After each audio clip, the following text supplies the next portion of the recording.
Most men never pass level 1 of power. Fewer than 1% ever see level 7. You're about to learn the 7 levels of psychological warfare. The forbidden hierarchy of mind games, manipulation, and cold strategy. Knowledge whispered by predators and feared by the prey. The world you think is fair is nothing but strategy in disguise. Every smile, every compliment, every promise, most are weapons. Most men remain blind, but not you. From this moment forward, you stop being a pawn. You stop reacting. You start calculating. This is dark psychology stripped to its bones. Not theory, not self-help fluff.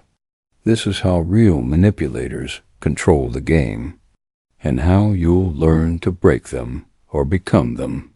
Level 1. The seed. Every war begins with a seed. A small suggestion. An idea whispered so subtly it doesn't feel foreign. It feels like your own. This is where the manipulator begins. They don't push. They plant. Ever had someone mention a random idea that days later felt like your choice? That wasn't random. That was the seed, the root of mind control. Psychological trick number 1. If it doesn't feel forced, resistance doesn't exist. Most men will defend against direct orders, but they almost never defend against subtle influence. That's why the seed works. It bypasses resistance. Gaslighting starts here too. The manipulator inserts doubt into your memory. They plant a false seed. Are you sure that's how it happened? You argue. You defend. And without realizing it, you're watering their idea. The first level of psychological warfare is about control through suggestion. If they can make you question what's real, they've already won half the war. Level 2. The hook. The seed grows into a hook. Compliments, guilt, seduction, 2 weapons. Ego and conscience. The manipulator feeds your pride. You're the only one who can do this. Or they poison your loyalty. After everything I've done for you. This is toxic behavior masked as connection. The trick isn't the compliment. It isn't guilt. It's the hidden demand beneath it. And here's the truth. Most people obey the hook. They crave approval. They fear rejection. And so they give their power away, but not you. Because once you see the hook, you cut the line. Pause here. Notice the pattern? At level 1, they plant. At level 2, they pull. But the real war begins at level 3, and most men never survive it. Level 3, the frame trap. The third level is where amateurs break. It's where manipulators lock you inside their reality. Whoever controls the frame controls the game. Frames are invisible cages, subtle rules of engagement designed to box you in. They dictate who leads, who follows, who submits. A manipulator doesn't argue facts. They argue frames. They shift the ground beneath your feet until you start defending inside their rules. Example. Someone says, "Why are you so defensive?" Now you're stuck. If you deny, you look defensive. If you argue, you look guilty. The frame already won. This is dark psychology at work. It's not about the truth. It's about positioning. Stop defending. Start reframing. Instead of answering the question, you question the question. You think I'm defensive? Or are you just projecting? Suddenly their trap collapses. Most men don't see this. They fight inside cages. But predators never enter cages, they build them. Level 4. The silence blade, this is where warfare turns surgical. Silence becomes a weapon sharper than words. Manipulators thrive on speed, on urgency, on pressure. They want your reaction, your rush, your mistakes. But when you go still, when you delay, everything changes. Silence isn't weakness, it's suffocation. It forces the manipulator to sit in their own uncertainty. They begin second-guessing. They unravel. They talk too much. Machiavelli understood this. He wrote, "Never respond in their time. Only in yours. Every second you delay, their power weakens. Every pause you create, their desperation leaks out. This is why silence destroys gaslighting. When they say, 'You're crazy,' that never happened. Most people rush to defend. But you stare. You say nothing. Your stillness becomes their panic. The silence blade cuts deepest when you refuse to bleed. Most men fear silence, but silence is fear turned against them. We've covered seeds, hooks, frames, and silence. But the next level is even colder. It's where you stop chasing approval and force them to chase yours. That's where real domination begins. Level 5, Reward Reversal. At this level, manipulators expect obedience. They expect your validation, your smile, your approval. They believe you'll always react to praise or guilt. But here's the shift. You stop chasing their validation. You make them chase yours. This is one of the deadliest psychological tricks. Reward reversal. Manipulators rely on two levers. Praise feeds your ego. Guilt feeds your conscience. Both are traps, and both can be destroyed. Example 1. Praise, they say. No one does this as well as you. Most men smile, say thank you, and get hooked. Not you. You nod, stay flat, and change the subject. Suddenly their bait rots. They expected compliance. They were different. Example 2. Guilt, they say. After everything I've done for you, you won't help me. Most men defend. They explain. They justify. Not you. You say, not this time. Then you move on. You don't explain. You don't argue. You leave their guilt unanswered. Approval is power, and the one who controls approval owns the room. Reward reversal makes you untouchable. It flips the psychological hierarchy. Now you're the source of validation, and once people taste that source, they crave it. When you restrict it, they spiral in relationships. This looks like controlled detachment. You don't reward toxic behavior with attention. You don't reward manipulation with reaction. You starve it. You watch them chase, panic, unravel in workplaces. This looks like quiet power. Someone undermines you, expecting outrage. Instead, you compliment someone else. The manipulator gets no spotlight. They vanish in irrelevance. Level 6. The ambiguity armor. At this stage, clarity becomes weakness. Predictability becomes vulnerability. The more people can read you, the more they can use you. So you become unreadable. Fog. Ambiguity. Most people fear loss more than change. Few can weaponize that fear. Level 7. The exit threat, psychological oxygen control. This is the final level.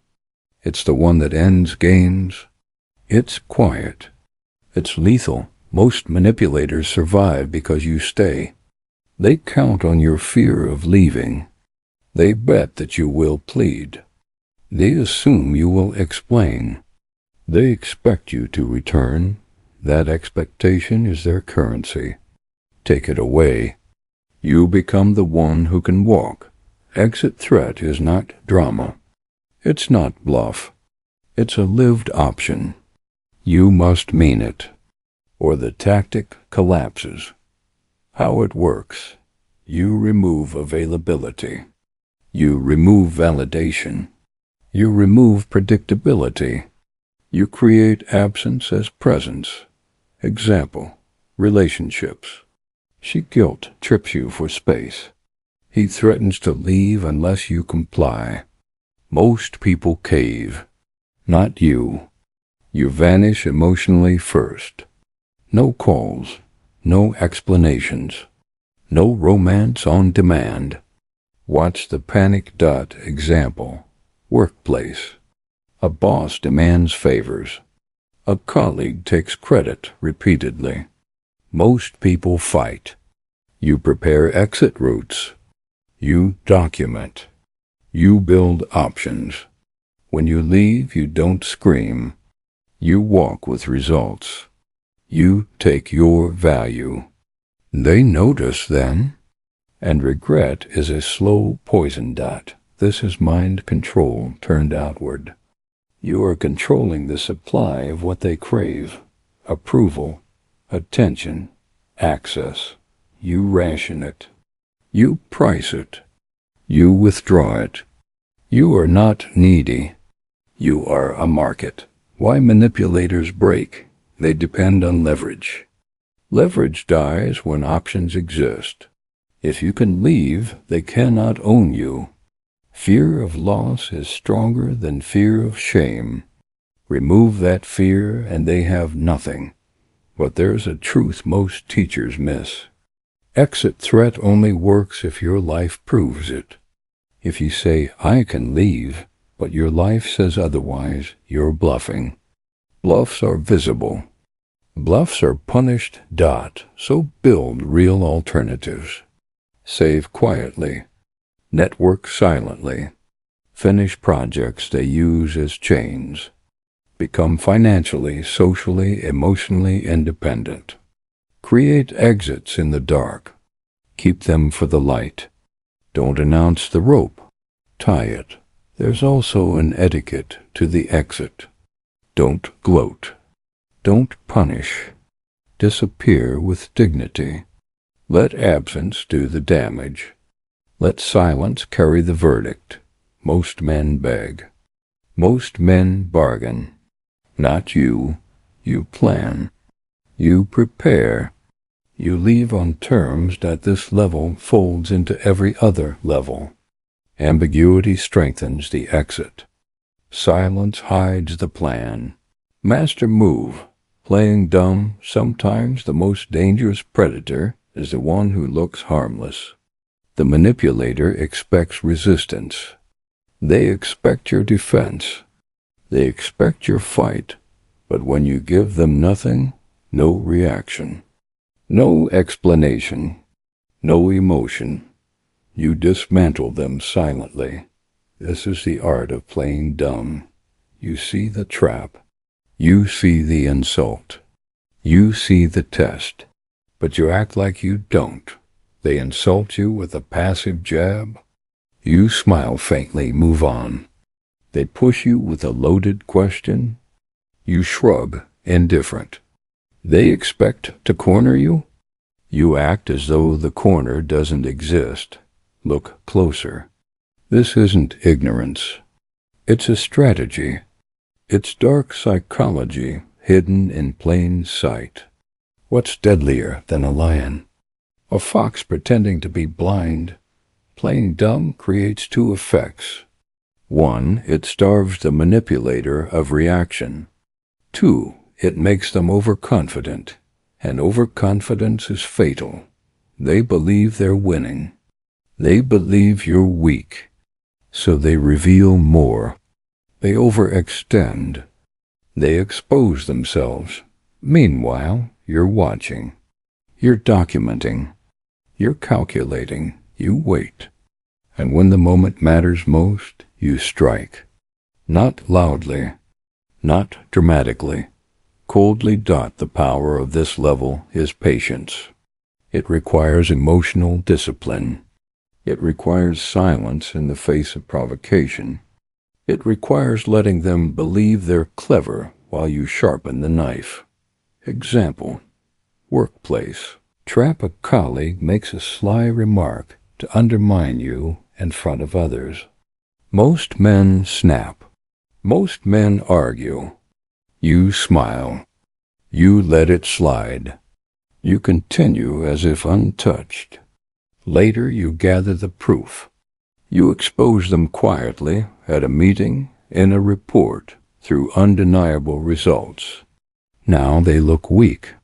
Now they look foolish. Example: relationship trap. Someone uses gaslighting. You're overreacting.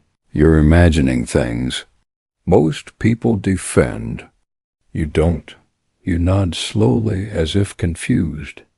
Then you continue calmly. Weeks later, you reveal evidence, dates, screenshots, facts. Their entire mask collapses in one move. Never fight in the moment. Fight when the silence has already beaten them. Playing dumb is not stupidity. It is Machiavellian camouflage. It allows you to dismantle opponents without ever showing your teeth. It makes you unpredictable. It makes you untouchable. But there's a transformation beyond this. When you combine all 7 levels: seed, hook, frame, silence, reward, reversal, ambiguity, and exit threat, something new emerges. Not just defense, not just counterattack, but mastery. A complete shift in identity. That's where we go. Machiavellian mastery. Beyond defense. Now you've seen all 7 levels. The seed, the hook, the frame, the silence blade, reward reversal, ambiguity armor, the exit threat. Together they form a system. Not reaction, not protection. Domination. Because once you master them, manipulators no longer see prey. They see shadow. They see ghost. They see someone they cannot control. Power doesn't chase. It chooses. Most men remain predictable. They react. They argue. They explain. They prove. That's why they never escape. That's why they stay controlled. But not you. You've crossed the threshold. You've stopped playing defense. You've started playing war. Now, when someone tries to bait you, you don't bite. When they test you, you don't flinch. When they push, you dissolve. Silence where they expect noise.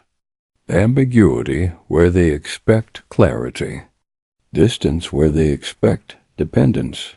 They collapse because their weapons fail. And a manipulator without weapons is nothing. Identity trigger. You don't beg. You don't defend. You don't justify. You observe. You calculate. You strike only when it matters. This is not positivity. This is not self-help. This is dark psychology mastery. And most people will never reach it. The final shift is identity. You no longer see yourself as a victim. You no longer see manipulators as threats. You see them as study subjects. Their tricks are predictable. Their patterns are obvious. And once obvious, powerless. Machiavelli said it best. It is better to be feared than loved if you cannot be both. But true power is to be unreadable. Because what cannot be read cannot be controlled. The most terrifying person in the room isn't the loudest. It's the one who smiles in silence. Now it's your turn. The war doesn't start tomorrow. It started years ago. You just didn't see it, but now you do. And manipulators will never look the same again. If you've crossed into this mindset, if you see yourself rising above the predictable, write this in the comments. I choose power. Because most men never will. But you are not most men.